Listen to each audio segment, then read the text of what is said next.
Bonjour à toutes, bonjour à tous. Aujourd'hui, je voudrais vous parler de la constipation. Pourquoi la constipation dans une chaîne dédiée aux bariatriques, à la perte de poids, à l'endoslive en particulier? Parce que c'est quelque chose dont on ne parle jamais. Les liens entre le transit intestinal, la constipation et l'amaigrissement. Je voudrais en peut-être 5, maximum 10 minutes, j'espère tenir le délai, vous dire combien les liens sont indéfectible entre la capacité à perdre du poids et la capacité à avoir un transit dynamique. Il est, je crois, impossible de maigrir, de perdre du poids, d'avoir un succès sur une thérapeutique diététique pure ou une thérapeutique diététique et technique, c'est-à-dire une chirurgie ou une endoslive, sans avoir un transit régularisé. C'est impossible en réalité parce que si le transit est trop lent, eh bien, les nutriments dans l'intestin grêle vont être totalement, énormément absorbés. Et donc, on pourrait dire que le coefficient d'absorption, si vous voulez, des nutriments que l'on ingère va être très important. A contrario, si vous avez un transit dynamique, rapide, vous allez avoir, et tant mieux, des pertes de nutriments dans les selles. Ce qui est tout à fait normal, sans être en malabsorption ou quoi que ce soit, juste votre transit sera dynamique et vous allez pouvoir perdre du poids. Il est donc, je le répète, et je vais vous expliquer pourquoi ensuite, impossible de perdre du poids si on a un transit ralenti. Ça, c'est le premier point. Le deuxième point que je voudrais aborder avec vous, c'est que le transit lent ou la constipation sont, selon moi, des sujets, des diagnostics extrêmement mal définis, y compris dans le dictionnaire, y compris dans les traités de médecine, et encore plus dans l'esprit populaire général. Et en effet, pour tout un chacun, pour vous, je pense, pour la société, pour n'importe qui, la constipation, le transit lent, c'est avoir des selles dures et rares et difficiles à sortir. Dans mon expérience, qui suis quand même avant tout gastro-entérologue, avant d'être endosliver, dans mon expérience, cette définition de la constipation, disons cette définition classique, ne concerne que, à mon avis, 20%, 20-25%, un quart des gens constipés.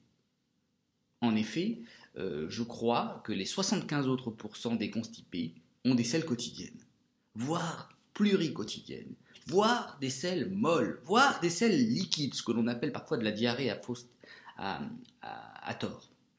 Alors comment ça ?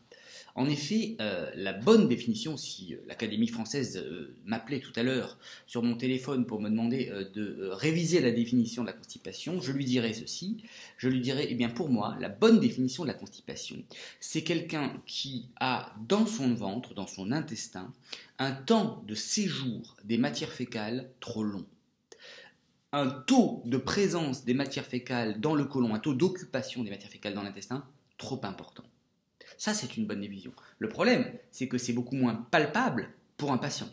Le patient, il peut dire si les selles sont dures, il peut dire si les selles sont fréquentes, dire si le taux d'occupation des selles dans l'intestin est important, il ne peut pas et c'est normal.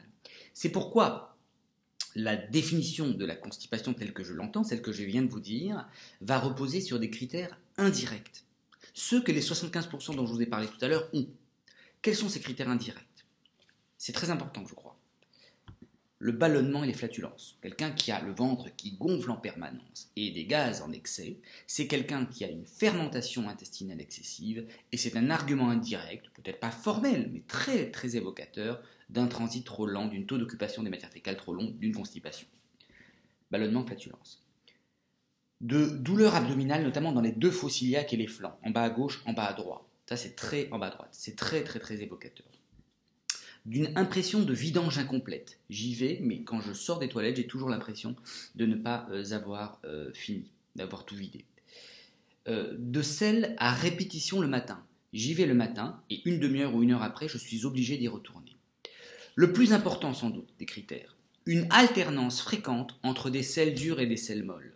L'alternance fréquente entre des selles dures et des selles molles, mesdames, messieurs, ça n'est pas une alternance entre de la constipation et de la diarrhée. S'il vous plaît, ne dites pas ça. C'est faux. C'est normal que vous le pensiez, mais c'est faux.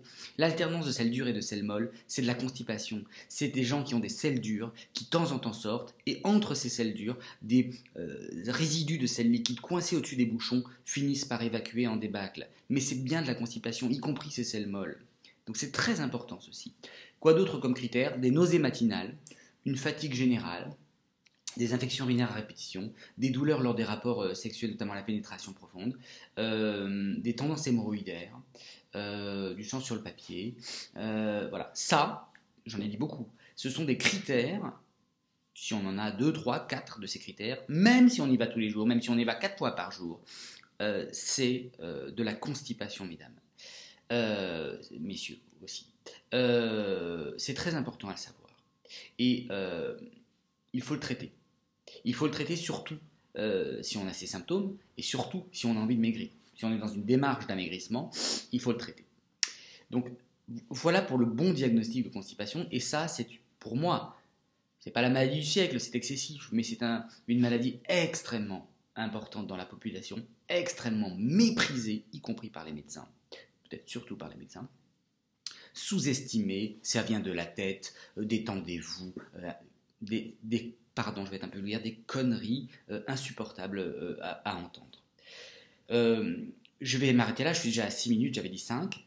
Je voudrais finir en vous disant que pour moi, le traitement de la constipation, du transit lent, y compris dans les diagnostics, dans les critères diagnostiques que je viens de vous évoquer, c'est pas de prendre un sachet de laxatif chaque matin et d'aller mieux dans sa tête. Ça n'est pas ça. Ça ne marche pas. C'est juste culpabilisateur pour le patient. Ce qui marche, selon moi, selon ma technique personnelle, et qui marche bien, c'est de faire initialement une purge intestinale. Alors ça, il faut une prescription médicale, c'est-à-dire de boire ce que prennent les gens qui vont passer une coloscopie. C'est pas dangereux, ça ne change pas la flore intestinale, ça n'est pas douloureux, et ça va vider complètement l'intestin, donc faire une réinitialisation du contenu intestinal. C'est un prérequis, à mon avis, indispensable au début de cette thérapeutique. Le deuxième point, c'est d'utiliser un tabouret aux toilettes pour que les genoux n'arrivent pas à hauteur de nombril, à hauteur de pectoraux, des seins. C'est là que les genoux doivent être pour aller déféquer. Et le troisième point, c'est de manger chaque jour 6 à 7 points de fibres par jour. Attention, les fibres, on n'en parle jamais, y compris malheureusement les diététiciennes qui négligent beaucoup cet élément. On parle des calories, on parle du gras, on parle du sucre, on parle du cholestérol, mais on ne parle pas des fibres. Les fibres, c'est le plus important pour l'intestin et il n'est sensible qu'à ça ainsi qu'à l'eau. Les fibres, ce n'est pas la tomate, la salade, le concombre et la banane. Il n'y a pas de fibres dans ces éléments-là. Ça ne fera rien avancer à l'intestin.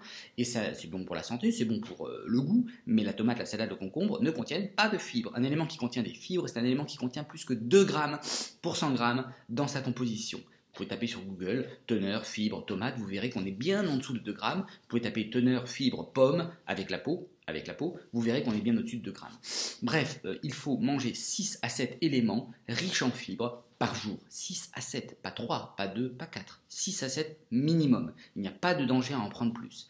Les éléments riches en fibres, c'est le pain complet, l'avoine, le chocolat noir à plus de 80%, l'avocat, les agrumes, les citrons, les légumes verts, les chocs à pic, pardon, j'ai cité une marque, les cornflakes, les kiwis, les avocats, j'ai déjà dit, les carottes, les choux, les légumes, les haricots verts, plein. J'ai une liste que je peux fournir gratuitement, sans problème, si besoin. C'est extrêmement important, 6 à 7. Et s'il y a parmi ces éléments-là, notamment les haricots, les poivrons qui sont très riches en fibres, des éléments que vous pensez ne pas supporter, c'est parce que votre côlon est plein. Et après la purge intestinale, vous resupporterez ces éléments-là parce que le niveau de fermentation aura beaucoup baissé. Je vous laisse, j'espère avoir un peu renseigné vos esprits sur ce sujet-là, avoir sensibilisé vos esprits sur ce sujet-là. Je réponds à toutes vos questions si vous m'en envoyez. Je vous souhaite une très bonne journée.